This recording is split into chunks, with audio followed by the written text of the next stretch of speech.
Hello दोस्तों, मैं विकास कुमार आज फिर से क्लास 10th के पहला चैप्टर साइंस के प्रकाश के परावर्तन एवं अपवर्तन का मोस्ट वीवीआई ऑब्जेक्टिव क्वेश्चन का तीसरा एपिसोड लेकर के आए हैं। इससे पहले 2 एपिसोड जो कराए हैं, अगर जो विद्यार्थी उसको देखे होंगे तो उसमें से आपको डायरेक्ट क्वेश्चन आपके तिमाही परीक्षा जो हुआ है उसमें देखने को मिला होगा। काहे कि हम खुद क्वेश्चन देखे हैं, डायरेक्ट क्वेश्चन उसमें आया है। तो चलिए आज का क्वेश्चन हम करते हैं। इसमें क्वेश्चन है 25 नंबर का। कहता है प्रकाश का वेग सर्वाधिक कहाँ होता है। तो ऑप्शन है ए नंबर वायु, 2 है जल, तीसरा है निर्वात, चौथा है नन ऑफ दी। तो सबसे पहले चलिए हम समझते हैं किस माध्यम में प्रकाश का वेग कितना होता है, और इस चीज समझने के बाद आप खुद से आंसर बना लीजिएगा। सबसे पहले देखिए, पहला माध्यम है वायु, जिसमें प्रकाश का वेग 2.99 गुना 10⁸ मीटर प्रति सेकेंड होता है। उसके बाद है जल, जल में होता है 2.25 गुना 10⁸ मीटर प्रति सेकेंड। उसके बाद है कांच, कांच में होता है 2 गुना 10⁸ मीटर प्रति सेकेंड। उसके बाद है निर्वात, निर्वात में होता है 3 गुना 10⁸ मीटर प्रति सेकेंड। तो यहाँ पर कहा जा रहा है जो सबसे प्रकाश का वेग सर्वाधिक कहाँ होता है, तो सबसे अधिक। तो यहाँ पर देखिए वायु में 2.99 होता है तो ये नहीं होगा। उसके बाद जल में होता है 2.25, ये भी नहीं होगा। तो इसीलिए इसका करेक्ट आंसर हो जाएगा ऑप्शन नंबर सी, निर्वात, क्योंकि निर्वात में प्रकाश का वेग 3 गुना 10⁸ मीटर प्रति सेकेंड होता है। चलिए अब बात करते हैं अगला क्वेश्चन का, 26 नंबर का। क्वेश्चन कहता है गोलीय दर्पण के परावर्तक पृष्ठ के केंद्र को कहते हैं। सबसे पहले समझिए इस क्वेश्चन के बारे में। जैसे यह एक गोलीय दर्पण है, तो इसी से दर्पण में जब इसको बीच में यहाँ से तोड़ा जाता है, तो इसी से 2 दर्पण का निर्माण होता है। यह होता है जब इसके पीछे में ऐसे घस देते हैं तो यह होता है अवतल दर्पण, और इसके अंदर में जब घस देते हैं इस तरह से तो यह होता है उत्तल दर्पण। तो चलिए हम बात करते हैं पहले सिर्फ अवतल दर्पण का ही, इसी से आंसर आ जाएगा इस क्वेश्चन का। कहता है जो गोलीय दर्पण के परावर्तक पृष्ठ के केंद्र को कहते हैं। देखिए यह है एक अवतल दर्पण, इसके बीच में जाता है या इस प्रिंसिपल एक्सिस होता है जिसको हिंदी में बोलते हैं मुख्य अक्ष। इसमें होता है यहाँ पर परावर्तक सतह, इसका ये हुआ। इसमें यहाँ पर होता है बीच सेंटर में पी, जिसको बोलते हैं पोल, हिंदी में होता है ध्रुव, और यहाँ पर होता है फोकस। तो इसीलिए कहता है जो गोलीय दर्पण के परावर्तक पृष्ठ के केंद्र को क्या कहते हैं। तो परावर्तक पृष्ठ, ये परावर्तक ये हुआ सतह, तो इसके पृष्ठ के केंद्र को बोला यानी बीच सेंटर को। इसीलिए इसका आंसर हो जाएगा पोल, जिसको हिंदी में बोलते हैं ध्रुव, जो कि ऑप्शन नंबर ए में है। इसका आंसर हो जाएगा ए नंबर। 27 नंबर क्वेश्चन कहता है अगर किसी अवतल दर्पण की फोकस दूरी f तथा वक्रता त्रिज्या r हो तो इसके लिए कौन सा समीकरण पुट करेगा। f बराबर होता है r/2, ऑप्शन ए में है f बराबर 2r, f बराबर 3r/2, f बराबर अनंत। तो सबसे पहले चलिए समझते हैं यह f और r के बीच क्या संबंध रहता है। देखिए जैसे यह है एक अवतल दर्पण, इसमें बीचों बीच गई है f प्रिंसिपल एक्सिस, जिसको हिंदी में बोलते हैं मुख्य अक्ष। यहाँ पर होता है पोल, जो कि इसके जस्ट पहले वाला क्वेश्चन हम कराए हैं, इसको हिंदी में ध्रुव बोलते हैं। तो यहाँ से लेकर मुख्य फोकस तक की दूरी को बोलते हैं फोकस दूरी, जिसको एफ से सूचित करते हैं। और यहाँ से लेकर पोल से इस सेंटर वक्रता केंद्र जो है यहाँ तक की दूरी को बोलते हैं वक्रता त्रिज्या, जिसको कैपिटल आर से सूचित करते हैं। तो इसीलिए यहाँ पर क्वेश्चन यही पूछ रहा है।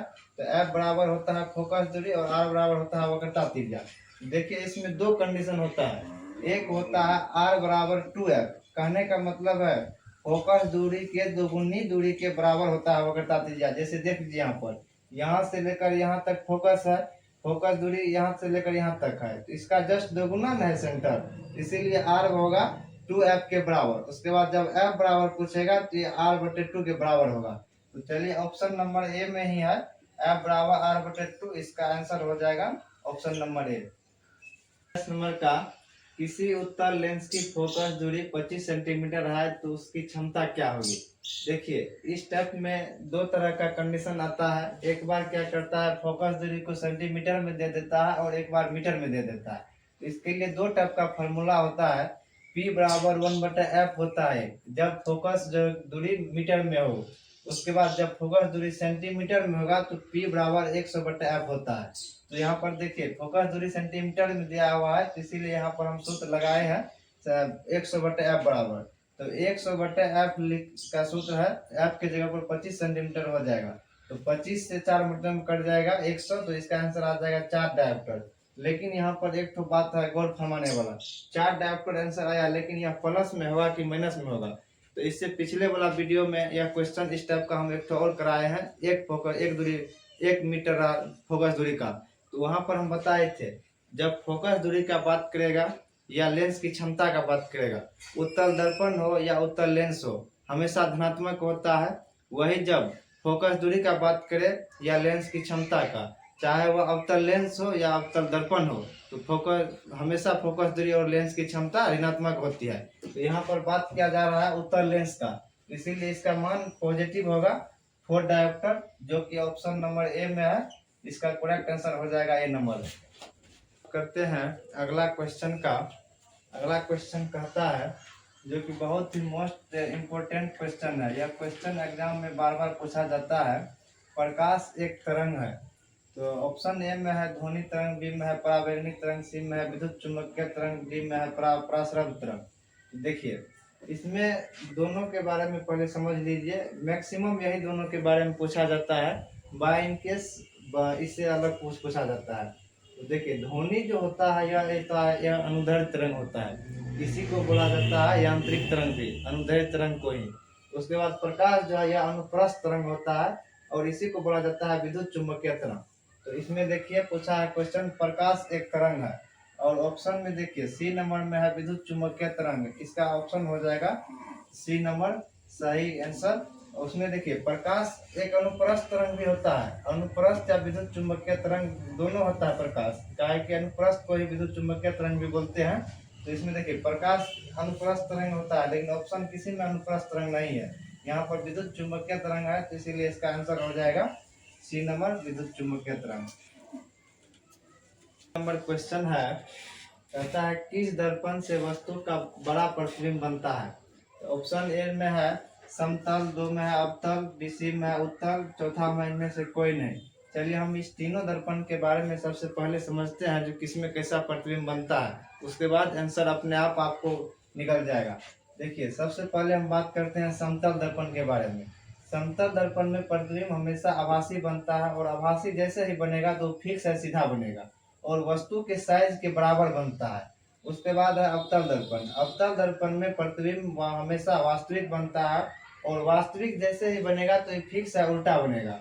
उसके बाद प्रतिबिंब का साइज वस्तु के बराबर होता है, कभी बड़ा होता है एवं कभी छोटा होता है, इसमें तीनों कंडीशन होता है। उसके बाद है उत्तल दर्पण। उत्तल दर्पण में वस्तु का प्रतिबिंब हमेशा आभासी बनता है, और आभासी जैसे बनेगा तो सीधा होगा, और वस्तु का आकार इसमें जो है ना वस्तु से छोटा होता है। इसमें पूछ रहा है जो किस दर्पण से वस्तु का बड़ा प्रतिबिंब बनता है, इसीलिए इसका ऑप्शन बी नंबर आंसर हो जाएगा अवतल दर्पण, क्योंकि इसमें वस्तु का प्रतिबिंब बड़ा, छोटा एवं बराबर तीनों बनता है। अगला क्वेश्चन है, प्रकाश का वर्ण विक्षेपण किस उपकरण से संभव होता है। देखिए सबसे पहले हम बात करते हैं प्रकाश का वर्ण विक्षेपण होता क्या है। जैसे सूर्य की प्रकाश होती है, इसको बोलते हैं श्वेत प्रकाश, यह 7 रंगों से मिलकर बना होता है। तो यहाँ पर देखिए जैसे यह श्वेत प्रकाश हुआ, इसमें यह है प्रिज्म, इसमें क्या होता है श्वेत प्रकाश जब गुजरती है तो अपवर्तन के बाद यह 7 रंगों में विभाजित हो जाता है। इसको याद करने का ट्रिक है विबग्योर, अंग्रेजी में, हिंदी में है बेजा निपिनला। तो यह 7 रंग जिस पट्टी पर प्राप्त होता है इसे बोलते हैं वर्णपट। तो इसीलिए क्वेश्चन कहता है जो प्रकाश का वर्ण विक्षेपण किस उपकरण से संभव होता है, और यह जो उपकरण है जिसमें यह श्वेत प्रकाश का विभाजित होता है 7 रंग में, इसको बोलते हैं प्रिज्म। तो इसमें ऑप्शन में है दर्पण, बी में है लेंस, सी में है प्रिज्म, 4 में है कांच की सिल्ली। तो इसीलिए इसका करेक्ट आंसर हो जाएगा सी नंबर प्रिज्म। चलिए अब बात करते हैं हम आज का लास्ट क्वेश्चन का। क्वेश्चन है साइड मिरर के रूप में प्रयुक्त होता है। ऑप्शन नंबर ए है अवतल दर्पण, बी है उत्तल दर्पण, सी है उत्तल लेंस, डी है प्रिज्म। सबसे पहले आप लोग समझिए यह साइड मिरर होता क्या है। जैसे वाहनों सब में आप देखे होंगे दर्पण जो लगा रहता है, तो वह उसी को बोला जाता है साइड मिरर के रूप में। किसका इस्तेमाल किया जाता है, वही क्वेश्चन पूछ रहा है। तो वाहन में क्या होता है, मिरर जो लगा होता है दर्पण में छोटा टाइप में होता है, लेकिन उसमें देखे होंगे आप जो बड़ा बड़ा गाड़ी जैसे ट्रक सब का भी प्रतिबिंब उसमें पता चल जाता है, बन जाता है। तो इसीलिए आप लोग यह कॉन्सेप्ट पढ़े हैं। इससे जस्ट बड़ा क्वेश्चन, एक दो क्वेश्चन पहले हम बताए भी हैं। उत्तल दर्पण में वस्तु का प्रतिबिंब आभासी, सीधा एवं छोटा बनता है। तो इसीलिए साइड मिरर के रूप में हमेशा उत्तल दर्पण का इस्तेमाल किया जाता है, क्योंकि उत्तल दर्पण में प्रतिबिंब हमेशा वस्तु से छोटा बनता है। तो इसीलिए साइड मिरर के रूप में उत्तल दर्पण का इस्तेमाल करते हैं, जिससे कि बड़ा बड़ा गाड़ी जैसे आप लोग देखे होंगे, मोटरसाइकिल में देखे होंगे, मिरर जो लगा रहता है उसमें पीछे से अगर ट्रक भी आता है तो जो कि बहुत बड़ा रहता है, लेकिन उसका प्रतिबिंब बन जाता है। तो इसी के साथ आज का एपिसोड को हम यहीं पर रखते हैं और जाते जाते एक शायरी बोल देते हैं। किसी अपने ने कहा था, हुनर नहीं है तुम में, आज गैरों से कहलवा दिया, होनहार हो तुम। इतने बेरहमी से दिल तोड़ा है मेरा, कि मेरे कामयाबी के जिम्मेदार हो तुम।